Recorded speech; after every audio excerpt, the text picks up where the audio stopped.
What is good, Horror Horde? This is your boy Horror Gamer, back with another video for you, and as you can tell by the title of this video, we have another Creepypasta Theater.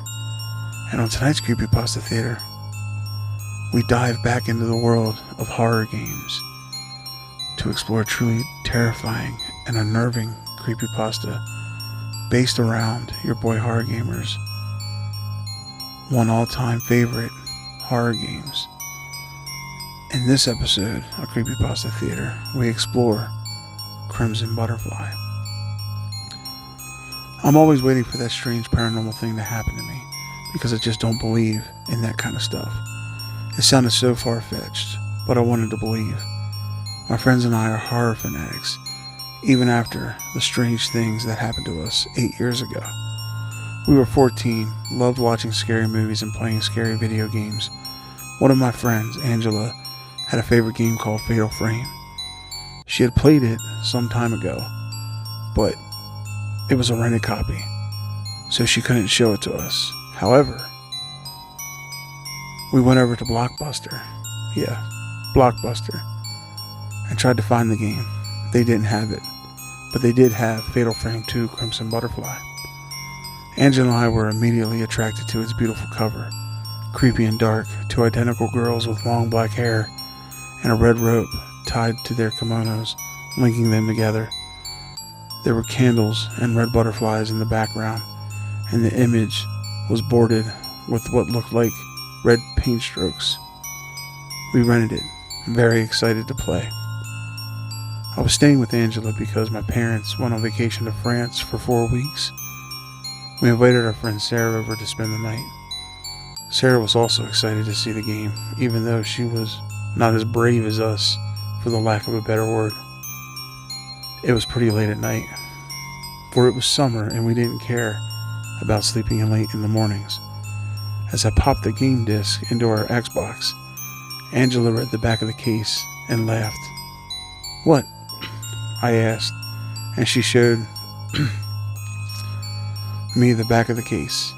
It says, "Warning, do not play this game alone," she replied. Sarah and I laughed. "I'm going to enjoy this," I said excitedly. Sarah and I were Angela's audience, for she was the best in horror games. I thoroughly enjoy watching people play video games as much as I enjoy playing them myself. Sarah was sitting on Angela's bed, and Angela and I were sitting on the floor right in front of the TV. I know. Bad for your eyes, yada yada. We played through the night. At some point, we got so lost, we had to look at a walkthrough. We didn't like doing that, but sometimes you just gotta. We researched the ghost called Kasubi, who seemed to be summoned by Sei, one of the ghost twins who looked just like Mio and Mayo. We learned the hard way that we couldn't defeat Kasubi at all. He wouldn't take any damage, and guess what? He killed us in one hit. So we had to start the game from the last save point, which was found in front of the door that led to Kasubi's room. Now, I'll need to tell you that Angela's Xbox has seen a lot of action, meaning it was getting old and frequently caused discs to either freeze or load very slowly. So upon entering the room that Kasubi inhabited, the game froze on a completely black loading screen. We waited a few minutes and finally realized we were going to be waiting for a long time. So for at least a half hour, Angela, Sarah, and I were talking about stupid crap like all teenagers do when Angela wanted to get up to get a snack. I loved her to death, but truth was, she wasn't exactly skinny. She was actually quite heavy. So what she did to stand up was to put both her hands behind her, resting on the edge of the bed and pushing herself up. She ended up doing some odd twisting thing that amused Sarah and I, so we asked her for it again. She sat back down on the floor and was about to repeat the action when she stared at the TV, horrified. "What's wrong?" I asked her. "I just saw a face on the TV," she said quietly. When Angela is scared, she rarely actually screams. I do, however, and so does Sarah, Anyway, we looked at the TV and saw nothing but a black screen. "You must have been smoking some," I joked. None of us do drugs, of course, but we would say things like that for a laugh. "Just watch, maybe it'll happen again," said Angela. Sarah moved to the end of the bed to where we were sitting and held on to us. Then as we were staring, a frightfully white ghost face faded into view on the screen. It was a woman with a sunken-in face and eyes dark and lifeless. Her hair was black, stringy, and sticking out at odd angles. There was no blood on her, but her face alone was disturbing enough. Without it, the three of us screamed, including Angela, and we flashed out of the room, shutting the bedroom door behind us. Sitting on the living room couch, we were completely silent, petrified. None of us had actually seen a real ghost. But was that an actual ghost, or was it part of the game? I ran this by the girls. "It's a ghost game," I whispered. "Maybe the game unfroze, but it was left alone long enough for some sort of screensaver to show." "Video games don't usually have screensavers," said Sarah, trembling. "That was something. Oh God, that was something." "Calm down. Maybe Sam is right," said Angela. "Let's go check the game." "I'm not going back in there," Sarah exclaimed. "Fine," said Angela, sounding annoyed. "I'll go." She went back down the short hall and into her room.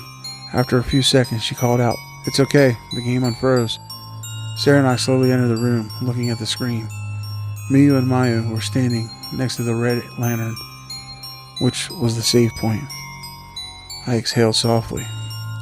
"Let's play something else," I suggested, and the others agreed. Angela took out the Fatal Frame 2 disc and replaced it with The Sims 2. We played for quite some time, trying to see whose character would last longer without a shower, while Sarah watched from the bed again. Then, one of my goals was change clothes, so I went to the dresser. It loaded slowly, but eventually got there. I put my alien girl into something sexy, and then exited. We waited, watching the familiar screen saving game. "Please do not turn off your console or disconnect your controller." This honestly took forever. Angela had started complaining about her piece of shit Xbox when the screen suddenly started to flicker. "Oh, don't tell me the TV's going out too," she exclaimed. The screen turned completely black, and the Sims 2 background music began skipping like an extremely scratched CD. Then, to our horror, the same ghostly face appeared right before our eyes. I couldn't breathe. "No," Sarah said weakly. "No, no, no, no, no, no, no." She was letting out terrified squeals as we stared, unable to take our eyes off the face. The ghost's eyes slowly looked right at us, and then began to move her lips, as if speaking. Through no sound came out. Angela jabbed the power button, turning off the TV, and all three of us ran into the living room again. All of us agreed to sleep in there instead of the room. We just couldn't handle being in there. It was so unbelievable. We had been trouble sleeping. Finally, however, we managed it. We slept until like 1 o'clock in the morning. Angela's mother complained about the noise last night and wondered why the hell we slept in the living room. Angela was about to tell her what happened when we suddenly noticed Sarah was gone. "Maybe she went home in the middle of the night," I suggested. "Let's go check," said Angela.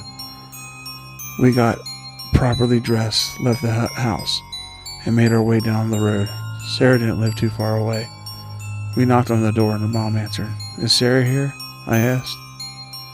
"No, I thought she spent the night at your house," said her mother. Angela and I exchanged worried looks and hurried back to the house. We searched every room, including Angela's, but Sarah was nowhere to be found. The police were called and they conducted a search.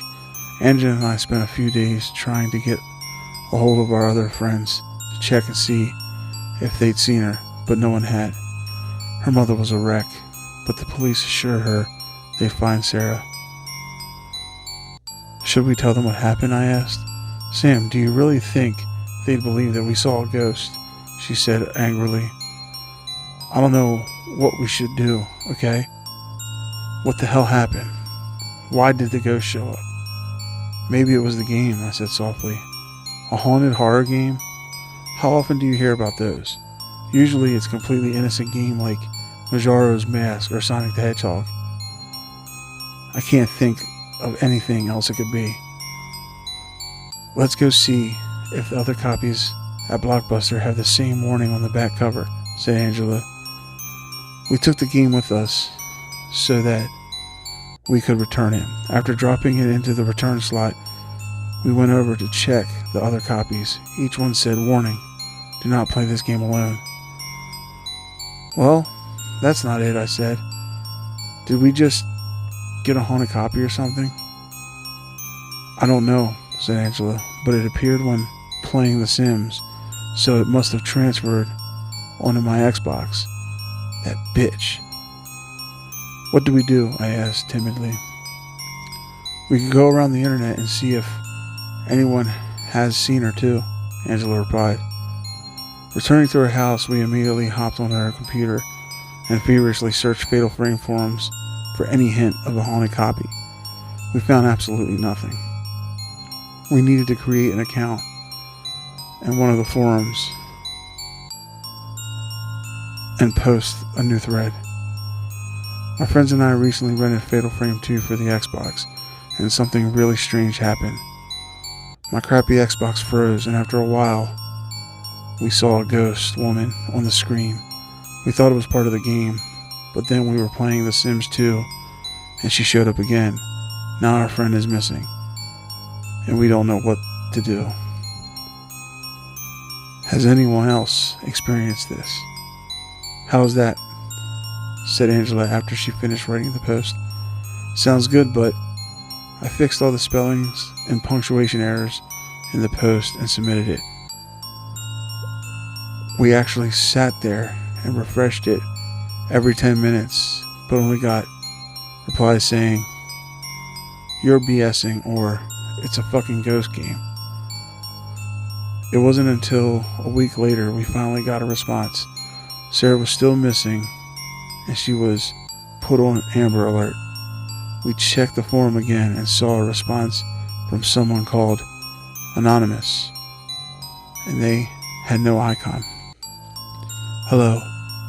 I saw your post and was shocked. This happened to me a long time ago, but I rented my copy from GameStop. After seeing the ghost woman on my screen, I tried playing the other games, but no matter which game I put in, she would always appear. I took the game back thinking that would help, but it didn't. Then I looked at my memory card and saw that every single save icon for every single game was just a black box. And then she appeared again without even being in game. I deleted the Fatal Frame 2 data, but that didn't help keep her away. I got a new memory card, transferred all my data onto it, but again, it didn't help. It seemed like the ghost had actually infected the game's data completely. So then I tried erasing all game data on both cards, which was really sad because I had a lot of Final Fantasy on there, and those games are long. I tried playing another game, but still she appeared. I was so scared and so frustrated. I took both memory cards and smashed them with a hammer. They screamed at me. I was in shock, but then tried my new game once again. I played for a few hours without any appearance of the ghost. I know it's hard for any gamer to lose their save data, but there's no other way. You have to destroy your memory card. The ghost is like a virus or something. spreading itself through the discs. God knows how many people have gotten it. I don't know why she's in the disc, and I don't care. Just as long as I never see her again. I'm never renting another game.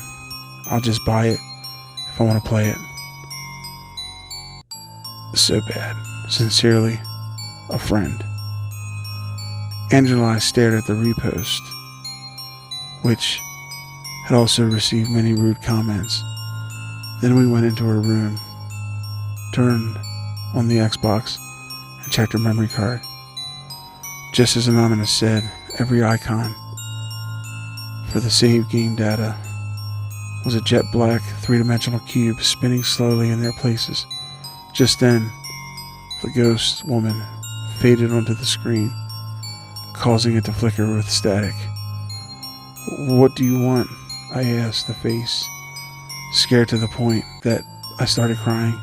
The ghost moved her lips again, but we heard nothing. We even tried turning up the volume, but that didn't make a difference. "Why are you here?" asked Angela, much more brave than I was. The woman continued to mouth, but nothing. "Let's just forget it," I said, starting to feel a little hysterical.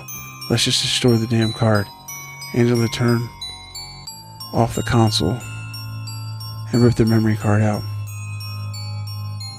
Then we went into the tool shed in the backyard and found a hammer. Angela set it on the concrete of her back porch, raised the hammer, and hit the card viciously once, twice, 3 times. A piercing scream emanated from the cartridge as it was broken.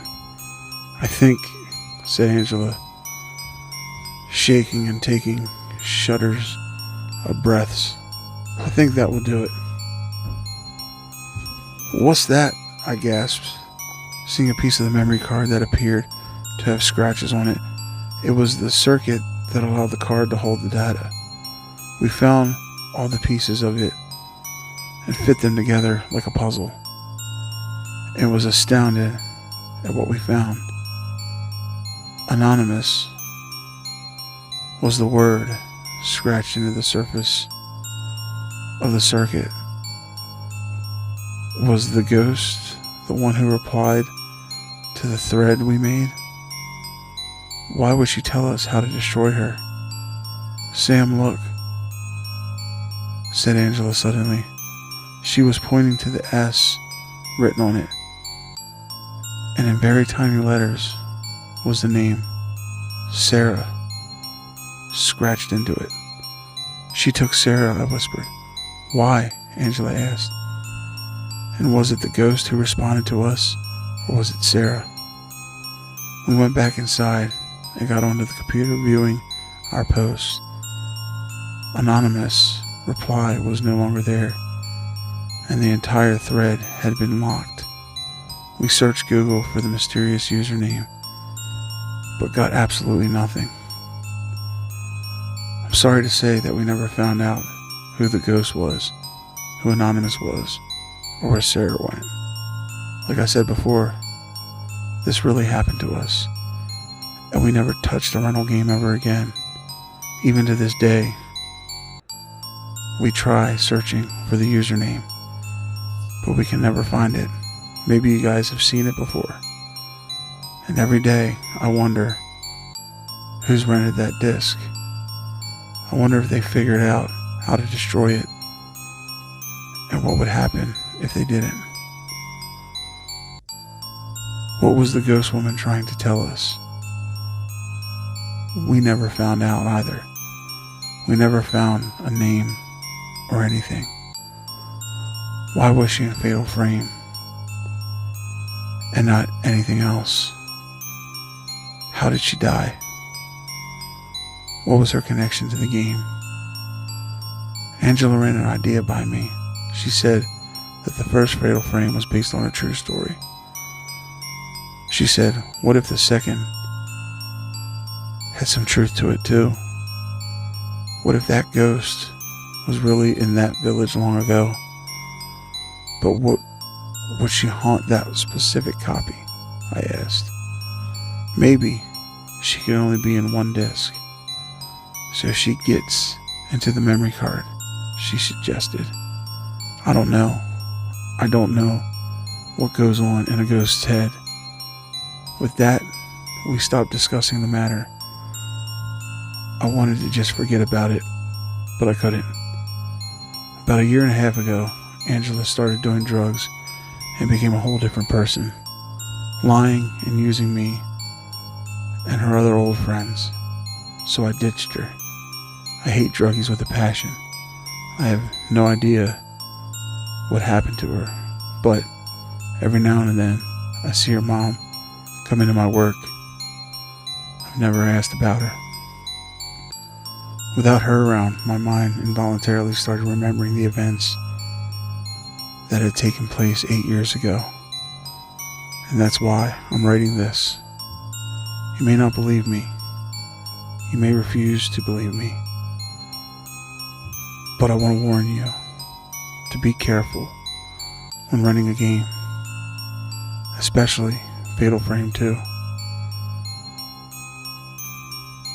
I know it's kind of hard to find Xbox games nowadays anyway, especially now they've announced the Xbox One. But some places have old and or used copies, so just be careful. Since we never figured out what the ghost wanted, I can't warn you of specific dangers, but it is best to avoid it anyway. You can never be too careful. And now, even though I never have seen the ghost or any others, I can still say I don't believe in them. I'm still a horror fanatic, but I can't help looking over my shoulder periodically. I know I'm being repetitive, but I'm serious. Please be careful. Well, Horror Ward, as we sit back and we enjoy that creepypasta, just know that game does exist, and your boy Horror Gamer has played it, and there is some truth to this story. So just be careful when you play a game that you don't know, and don't underestimate the source of the game or the history of the game, because you never know, you might be doomed to repeat it. And with all that being said, Horror Horde, this is your boy Horror Gamer saying, until next time, don't fear the darkness, embrace it.